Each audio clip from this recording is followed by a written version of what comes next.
ठप्प झालेली आहे। रायगडमध्ये महाड जवळ रस्त्यावरती दोन्ही बाजूची वाहतूक ठप्प झालेली आहे। रस्त्यावरती झाड पडले महाडमध्ये, त्यामुळे दोन्ही बाजूची वाहतूक ठप्प झाली आहे।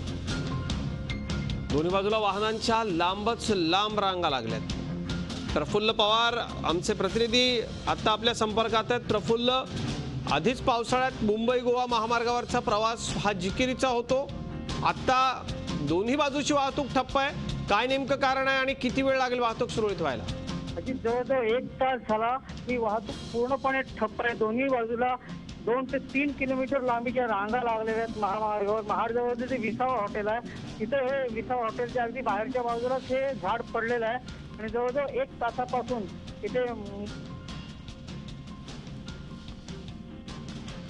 आपण बघतोय ज्या पद्धतीने प्रफुल्ल आपल्याला माहिती देत आहेत, महाडच्या विसावा हॉटेलच्या बाहेरचं हे भलं मोठं झाड आहे।